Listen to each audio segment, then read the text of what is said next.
Garis Khatulistiwa yang membelah gugusan Kepulauan Nusantara memberi banyak berkah buat negeri ini. Kekayaan alam berpadu dengan keragaman tradisi melahirkan beragam olahan khas Nusantara. Bukan hanya kudapan tradisional warisan leluhur saja, namun berbagai kreasi olahan makanan ringan juga menjadi bagian dari kearifan masyarakat negeri ini.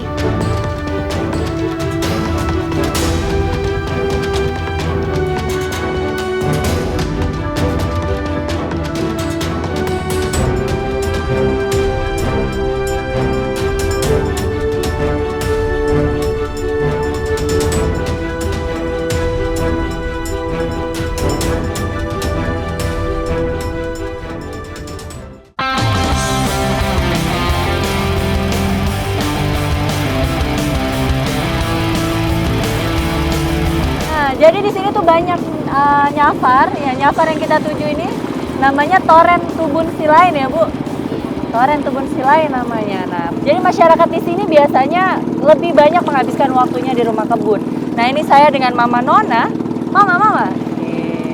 Nah dengan Mama Nona ini saya mau ikut pergi satu hari di nyafar ya. Dari Pulau Selaru ini sendiri tidak begitu jauh, hanya sekitar 30 menit aja pakai Katitik.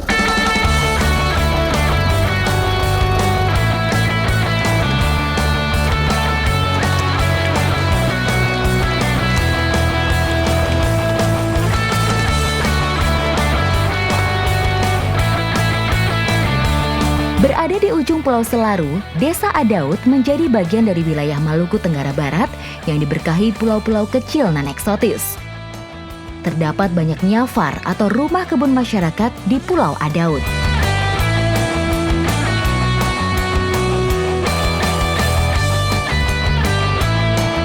Kontur alam Adaud yang datar, kering, dan berada di pesisir membuat perjalanan ke kebun membutuhkan tenaga ekstra. Masyarakat ada yang tinggal di nyafar benar-benar mengandalkan hasil laut dan kebun untuk memenuhi kebutuhan sehari-hari.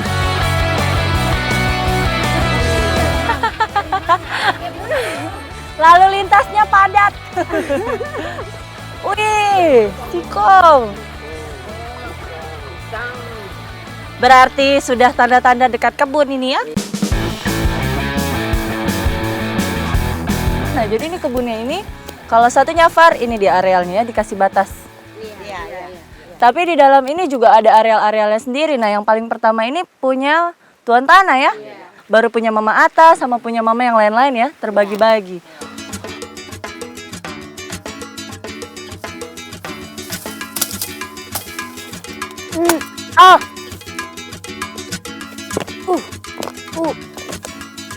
Yes!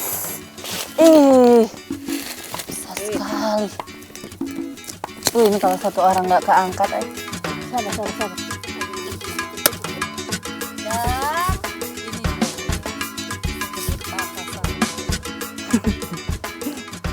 Sebesar paha saya. Kasbi di sini, ukurannya super XL. Tidak beracun ini? Tidak. Besar begini tidak? Bisa langsung makan. Nah, jadi di sini memang keren. Kenapa? Panganan alternatifnya banyak dan di sini apa yang dimakan itu semua tergantung musim ya.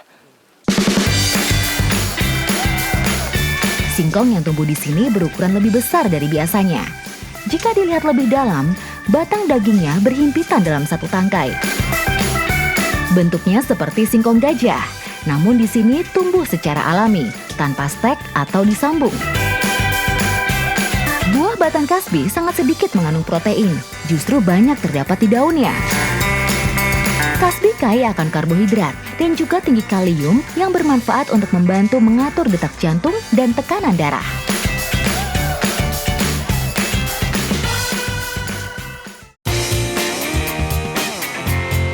Selepas berkebun di akhir pekan, para mama di Turun Tubun Silain memanfaatkan waktu untuk bercengkrama. Tak sekedar berkumpul, mereka biasanya membuat makanan khas lele untuk keluarga tercinta ketika kembali ke desa. Cukup dengan bahan yang ada di kebun, seperti kasbi, kelapa, serta gula merah yang dicampur menjadi satu. Saya sering banget ngomong ya, kalau misalnya kita ada di satu daerah, nggak sah kalau kita nggak nyobain makanan khasnya. Nah begitu juga sekarang, saya ada di Nyafar TTS ini, nggak sah kalau nggak nyobain cemilan khasnya. Di sini apa? Ini dia, sebutnya lele ya Mama? Lele ya? Kalau kita lele langsung identikan dengan ikan lele, bukan. Di sini lele ini dari Kasbi yang tadi segede paha.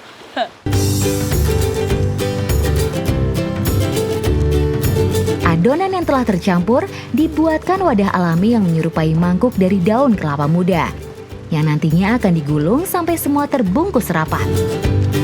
Tak lupa lilitkan tali daun agar kuat ketika dimasak. Saya udah jadi ahli. Sudah bagus hasilnya.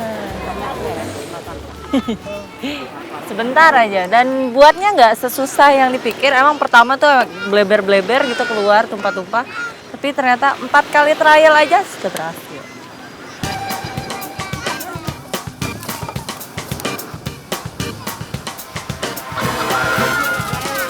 Sebagian warga yang lain sibuk mempersiapkan bara api. Ya, di sini juga mengenal kebiasaan mengolah makanan dengan cara bakar batu. Steam tradisional yang sudah mereka kenal turun-temurun. Serabut kelapa dan batang kayu menjadi pondasi pembakaran. Panas api dipindahkan ke batu yang nantinya menjadi sumber panas pada saat bakar batu dilakukan. Riwa kan, seperti yang saya bilang, jadi semuanya di saat sabut kelapanya itu sudah diangkat, batunya sudah siap untuk bakar batu. Nah, ini harus buru-buru. Nah, itu yang di tengah itu ayam. Kita masak ayam juga. Nah, lelenya di sekelilingnya. Pasir yang rapat menutupi dedaunan menjadikan uap pembakaran tetap terjaga di dalam, sehingga mempercepat proses pemasakan. Memasak dengan cara bakar batu lazim dilakukan masyarakat Indonesia Timur, seperti daerah Papua, Maluku, dan sebagian NTT. Daun lolat. Tuh liatin tuh orang-orang yang pada nungguin untuk bakar batu. Udah pada nggak sabar.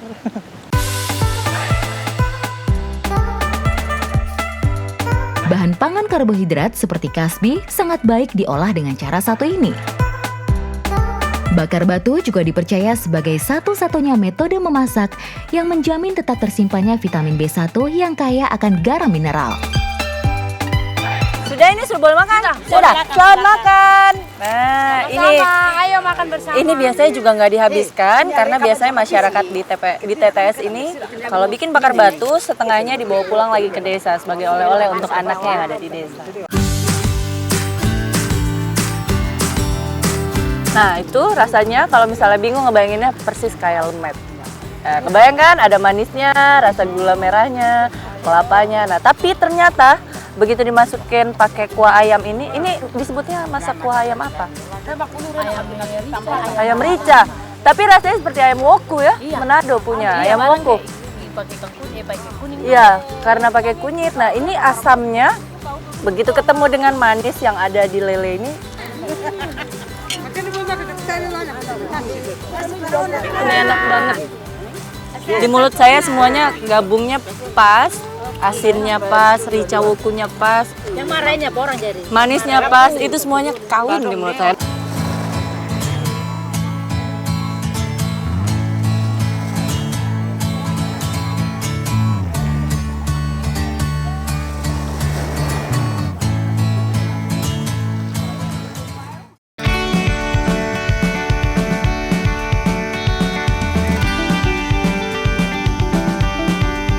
Gemah Ripah Loh Jinawi.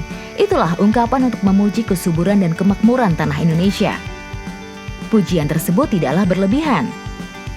Wilayah tanah air terbukti tetap memberikan hasil bumi meskipun tengah dilanda kekeringan.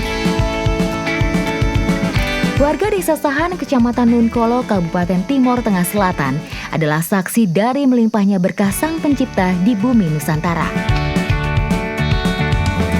Kegagalan panen hasil pertanian kerap terjadi di sini, namun tetap ada bahan pangan lain untuk diolah. Salah satunya pati dari pohon gewang.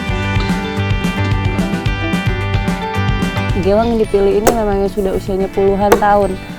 Karena dulu memang ditanam, betul ya. Dulu nenek-nenek kita memang tanam juga, dan ada juga yang liar makan lalu datang bawa biji gitu, Ya. persemaian secara alami ya. Tapi sekarang sudah, karena sudah terlalu banyak tidak ditanam lagi, ya masyarakat tinggal menikmati saja.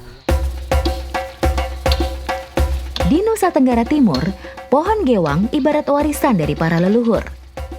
Dahulu kala, jika ada pembabatan hutan, maka pohon gewanglah satu-satunya penghuni lahan yang tidak boleh ditebang.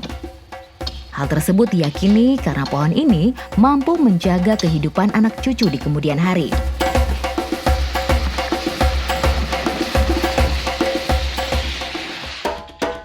Bukan hanya manusia yang mendapat berkah dari penebangan pohon keluarga palam-palaman ini. Bagian tengah batang yang lunak diambil saripatinya, sementara bagian pinggir yang lebih keras dimanfaatkan sebagai pakan ternak. Perlu waktu panjang agar bisa menikmati panganan khas musim paceklik ini. Setelah dijemur, batang gewang bertekstur lebih lunak dan mudah untuk dipotong. Hanya saja sifat batang yang memiliki banyak serat terkadang menyulitkan proses pemotongannya. Dia akan dipotong kecil-kecil. Tapi ada sebagian yang masih mentah juga ya, yang masih putih-putih begini. Ini nanti jemur lagi. Ya, jemur lagi, kering. Betul. Jadi untuk bikin dia sampai boleh masuk ke proses tumbuk, dia memang harus betul-betul kering sekali. Nah, jadi proses jemur 3 hari pun masih kurang. Dengan menggunakan esu, para mama menumbuk cincangan batang gewang kering agar hancur dan menjadi serbuk. Serbuk inilah yang disebut pati gewang atau putak dalam bahasa lokal. Satu pohon gewang dengan ketinggian belasan meter rata-rata mampu menghasilkan 200 kg putak. Hasil sebanyak itu dinilai mampu untuk memenuhi kebutuhan pangan 10 keluarga selama 2 minggu. Yeay, nih. Ini yang sudah disaring sama Mama Vina, halus banget tuh. Belum bisa diolah, masih perlu perendaman dulu 1 jam, tapi tidak perlu tunggu lama. Ada yang sudah direndam. Ini dia. Kelihatan warnanya beda ya? Ini sudah agak kemerah-merahan. Untuk menambah cita rasa, masyarakat kerap menambahkan parutan kelapa pada tepung gewang sebagai penyedap alami. Tepung putak bisa diolah menjadi beragam kuliner khas. Rasanya yang khas telah menarik peminat dari Pulau Jawa. Beberapa daerah di Kupang bahkan rutin mengirim putak ke Surabaya. Gewang bakar seperti ini menjadi olahan favorit masyarakat. Namun, alangkah baiknya bila masyarakat memiliki pengetahuan olahan kuliner yang lebih beragam. Tadi saya masih agak bingung juga waktu pas dibilang nanti akan setelah campur kelapa digoreng. Ternyata enggak, ini seperti ditaruh saja di atas piring dari tanah liat ya, piring panas. Persis seperti cara suku Tobelo Dalam bikin sagu forno, tapi beda di cetakannya ada. Ini cetakannya seperti piring, kalau itu bentuk cetakannya seperti cetakan roti gitu. Ada sela-selanya berbentuk kotak-kotak. Kalau ini jadinya seperti martabak tipis kering. Faktanya, tepung dari batang pohon gewang memiliki komposisi gizi berupa karbohidrat, protein kasar, lemak, fosfor, kalium, serta serat kasar. Komposisi tersebut bisa terbilang setara dengan tepung yang diekstrak dari tanaman sagu. Rasanya enak loh. Saya nggak nyangka, kalau lihat, saya sih tidak berselera sebenarnya ngelihat bentuknya, tapi begitu masuk ke mulut, jadi ada rasa gurih-gurih kelapa dan ada seperti hangus-hangus, itu yang bikin sedep. Nah, kalau misalnya kita males bikin seperti ini, putaknya seperti ini, ini lebih ajaib lagi kalau menurut saya. Jadi tadi yang mentah-mentah tidak perlu dipotong kecil-kecil, tapi langsung direbus. Bentuknya kayu banget ya. Nah, ini bisa langsung dimakan ternyata. Saya mau coba yang ini, boleh ya? Coba ya. Nah, ini yang kecil udah. Baunya, bau jagung rebus. Tapi rasanya di mulut teksturnya itu seperti singkong. Kebayangkan kalau makan singkong? Nah, tapi PR nih, kayak habis ngunyah tebu. Nah, jadi itu akumulasi semuanya. Tapi enak loh ternyata, dan ini berhasil membuat masyarakat Soe survive terhadap ini kemarau. Situasi yang nggak tentu, sama harusnya makan jagung, tapi jagung lagi gagal panen, diselamatkan oleh putak. Dan karbohidratnya 2 kali lebih tinggi daripada nasi, jadi jangan khawatir. Tenaga kuat, ya makan ini kenyang.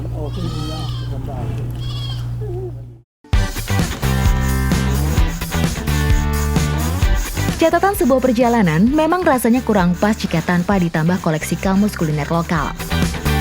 Wilayah Sulawesi Utara cukup populer dengan cita rasa khas dalam olahan masakan dan juga cemilan. Kali ini kue bernama kolombeng menjadi sebuah pilihan. Selain tepung dan juga santan kelapa, dalam pembuatan kolombeng, posisi kenari juga sangat penting. Sebagai campuran utama dalam ramuan resep kue tradisional ini.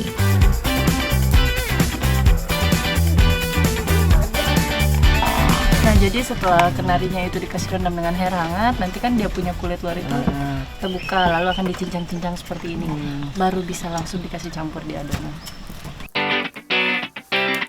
Buah kenari atau bahasa latinnya Canarium ovatum dikenal jadi salah satu buah kering yang juga populer dengan sebutan buah walnut.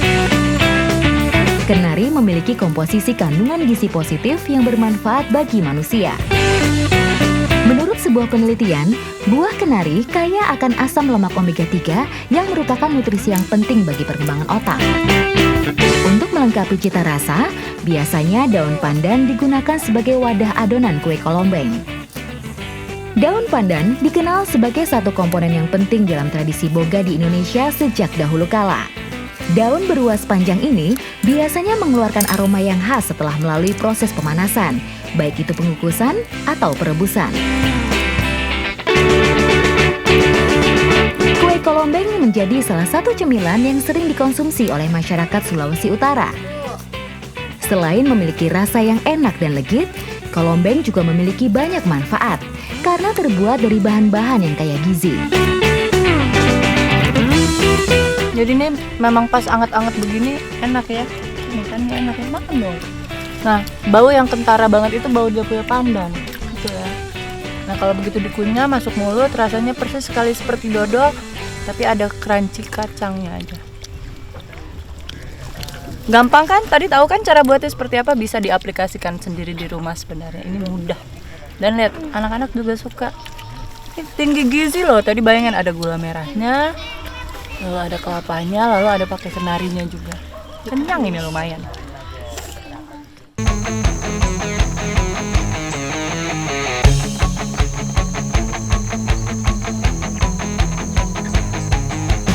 Saya ada di hutan Morella, hari ini mau cari salah satu tanaman yang biasanya diolah jadi makanan sama masyarakat. Namanya galoba. Kita harus masuk lagi agak ke dalam, baru nanti ketemu. Ikuti jejak saya, jejak petualang.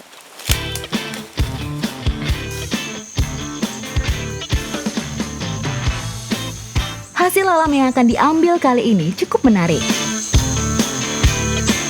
Karena Mama akan mengambil tumbuhan liar. Sudah sampai, Mama.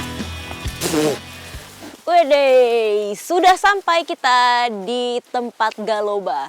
Tapi buahnya bukan ada di atas pohon seperti biasanya, buahnya ada di bawah. Dia deket banget sama pohon bambu.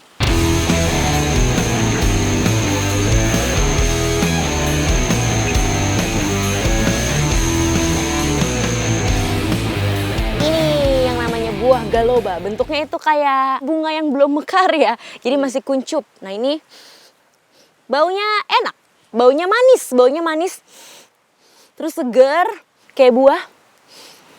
Masih banyak, nanti kalau udah terkumpul semua baru kita cobain ya Mama. Iya.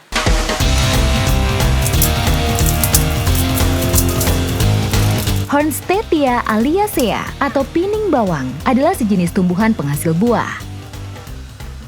Biasanya tumbuhan yang satu ini dapat kita temui di hutan atau kebun, terutama pada tanah lembab. Keberadaan buah ini bisa jadi pertanda tanah yang masih subur. Karena buah yang satu ini hanya mau tumbuh di tanah yang kondisi humusnya masih tinggi. Keras sekali. Dia kayaknya akarnya lebih kuat ini daripada akar batangnya sendiri, akar buahnya. Ya. Jadi deh. Keras banget, dilepasnya ini keras banget. Jadi harus diputer dulu, terus ditarik ke atas. Baru bisa dia lepas. Jadi ini galoba yang tua. Iya. Kalau ini yang masih muda, masih remaja galoba yang ini. Lihat, beda di warna ya Mama. Iya. Jadi dia semakin tua, warnanya semakin semakin hitam, semakin gelap. Rasanya bagaimana, Mana? Manis. Rasanya manis kalau yang tua. Rasa yang ujungnya? Iya. Kata mamanya bunganya juga bisa dirasa. Ininya kah? Bukan. Oh salah, ininya. Manis. Ternyata bunga ya? Iya. Bunga galoba ini enak rasanya. Saya baru pernah minum bunga, air bunga dan rasanya enak banget. Manis kayak air gula.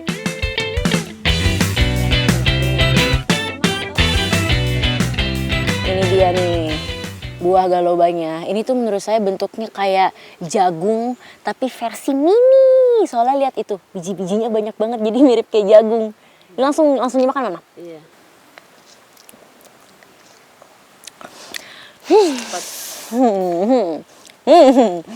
Sepat, asam ya. Saya selalu makan buah yang asam di Ambon. Rasa bunganya jauh lebih enak. Kalau bunganya tadi kan manis airnya. Kalau ini buahnya masih muda.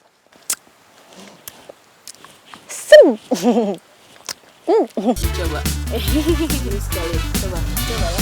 Di Desa Morela, buah yang satu ini biasa dikonsumsi dan banyak disukai Makan sama kulit buah. karena bijinya mengandung banyak sari buah. Tapi bijinya bisa ditelan tuh. Ini dia kalau yang tua juga beda dalamnya. Jadi dari kulit buahnya warna hitam, terus bagian dalamnya ini juga warnanya hitam. Kalian tinggal cobain.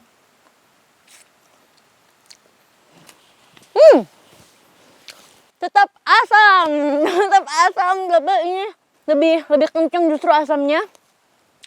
Mirip kayak buah markisa. Mirip kayak markisa, cuma ini kan bijinya kecil-kecil. Jadi pas kita makan tuh langsung biar bijinya bubar dia di mulut langsung pecah. Enak banget, seger rasanya.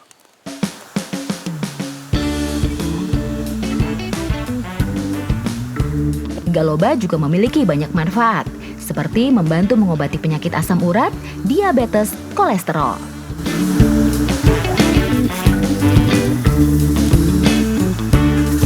Oke, sudah cukup ini Mama, galobanya? cukup. Nah, sudah cukup. Jadi yang tua kita ambil, yang muda juga kita ambil karena dua-duanya bisa diolah. Nanti cita rasanya aja yang bakal beda sedikit ya. Ikuti jejak saya, jejak petualang.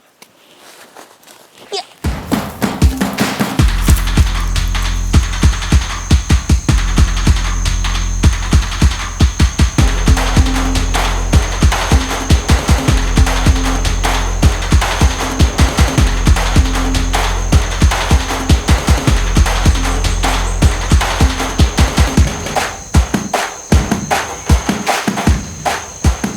Galoba ini bisa dibuat berbagai macam masakan. Bisa dibuat rujak atau bumbu rujak. Nah, tapi hari ini mau buat yang beda. Saya mau buat sama Mama itu gogos. Ikuti jejak saya, jejak petualang.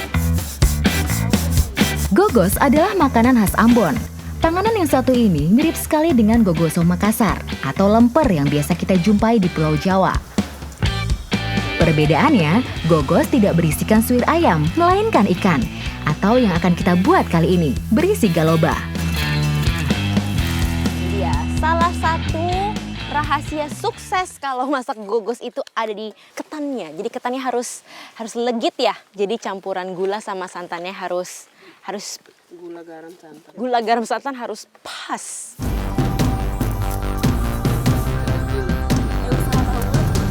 Bahan dasar untuk membuat gogos yaitu beras ketan yang dimasak terlebih dahulu. Hasil santan selanjutnya dicampur ke dalam ketan yang sudah matang.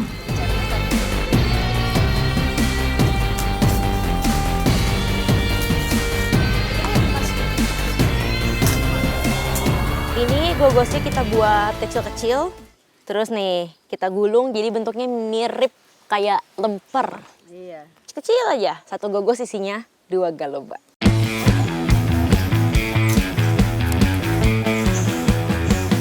Pikir ini nanti mau dikukus, tapi ternyata tidak. Ini berarti cuma ditaruh di atasnya saja, Mama. Iya. Jadi memang gogos asap ya. Iya. Ini khasnya gogos.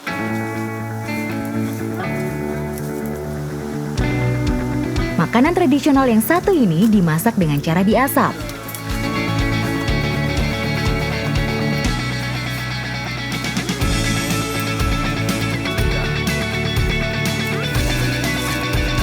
tidak membutuhkan waktu lama.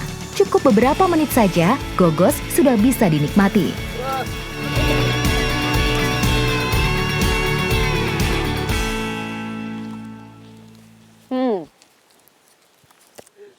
Ini perpaduan rasa yang unik menurut saya. Ketannya itu manis dan gurih seperti ketan biasa, juara ketannya. Nah, galobanya asam. Jadi ada gurih, ada asam. Gimana itu rasanya, Mama, berarti? Terus bijinya tuh di dalam waktu dikunyah pecah-pecah di mulut. Nah, kalau pengen nyobain sesuatu yang baru, rasa yang baru, boleh ya, Mama ya? Boleh. Makan gogos galoba.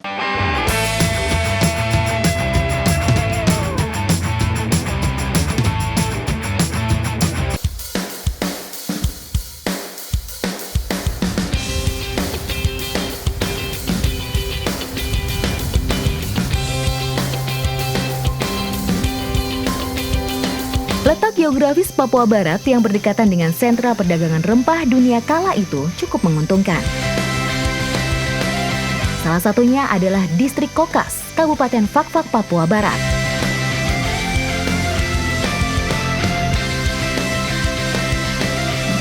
Dari literatur yang saya baca, buah pala Fak-Fak ini datangnya itu bersamaan sama orang-orang Tidore yang masuk ke Pulau Papua. Nah ini nih, bedanya kalau pala di Pulau Banda itu kan bentuknya bulat.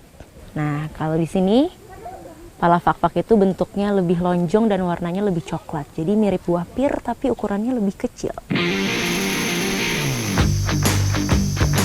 Tanaman pala yang berkembang di Kabupaten Fak-Fak saat ini merupakan peninggalan Sultan Tidore sekitar tahun 1200-an atau sebelum kolonial Belanda menginjakan kaki di Pulau Papua. Tanaman rakyat ini di bawah penduduk Tidore yang berdomisili di Fak-Fak. Ada dua jenis pala yang berkembang, namun kini hanya jenis pala Myristica argenta saja yang bertahan dan masih dimanfaatkan oleh masyarakat. Nah ini nih, ini tanda-tandanya kalau musim pala sudah datang. Jadi sudah ada namanya pala kemar, pala kamar. Palanya sudah jatuh dari pohon dan langsung terbelah seperti ini. Dan ciri-cirinya pala yang sudah matang adalah warnanya itu lebih coklat, terus lihat deh, ada bintik-bintiknya banyak.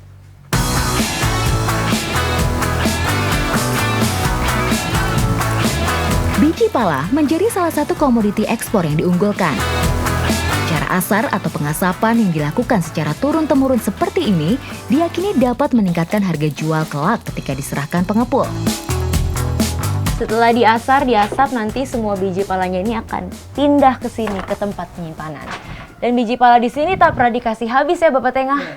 Memang karena ini untuk masyarakat Kokas sebagai tabungan yang sewaktu-waktu bisa diambil. Karena memang harga jualnya yang tinggi.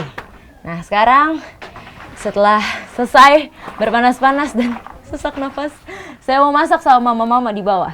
Ayo Bapak Tengah. Ayo.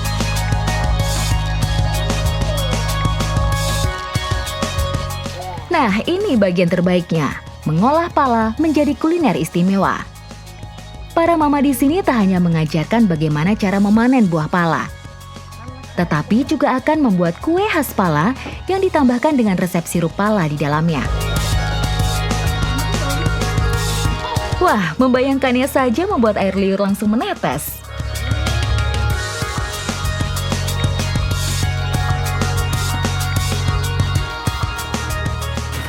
Kalau di sini kue khasnya namanya kue lontar ya Mama. Tapi yang spesial di kue lontar kali ini adalah ada sari palanya. Belum jadi aja baunya udah kecium.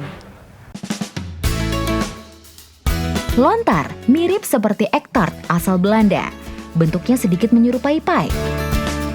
Wah, jadi penasaran bagaimana rasanya resep yang baru dimodifikasi ini. Cukup masukkan adonan dan isian ke dalam oven panas, diamkan sampai mengeras dan harus matang.